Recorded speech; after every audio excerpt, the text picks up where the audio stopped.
Hello mga kababayan! Welcome sa ating isang mabilis na vlog. Gusto ko lamang pong ipakita sa inyo ang ating ulam ngayong araw. Ito of course ay isa sa mga sikat na ulam at pagkain dito sa ating probinsya. Ito ay ang ginataang manok sa dilaw. Ito, pakita na natin. Yan ang ating ulam ngayong tanghali. Ginataang manok sa luyang dilaw. Yan.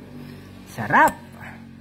Pero naisipan ko mag-vlog ngayon dahil bukod dito, meron ding inihanda. Nagpagawa kami ngayon ng suman. Yan. Sumang karlubang. Or sumang balinghoy. Yan. Alam kong miss na ito ng ating mga kababayan. Nagpagawa kami nito para ipadala dyan sa Maynila sa aking mga kapatid. Dahil miss na daw nilang kumain ng sumang karlubang. Paikutin natin. Oops. Sarap. Yan ang ating sumang balinghoy, sumang kamuting kahoy, sumang karlubang. Ito hindi na ginalpong dahil ito'y sariwa. Nilagyan lang ng gatas. Kaya yan ang sarap. Pero ang ating pananghalian ay ito namang ating manok na dito lamang yan ata meron. Parang luto po nito ay chicken curry o chicken curry. Yan.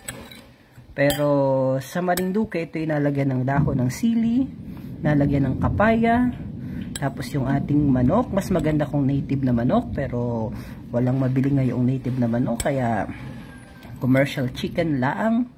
Tapos sa inagataan, inalagyan ng turmeric o luyang dilaw. Pagkatapos, ito na.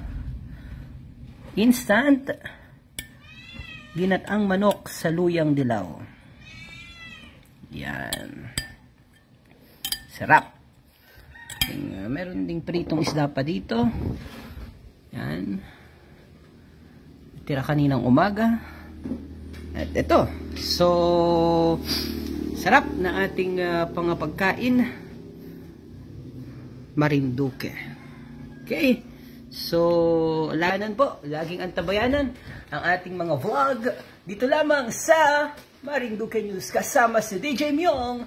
God bless everyone. Mabuhay ang Marinduqueño saan mang panig ng mundo. I love you. See you in our next vlog.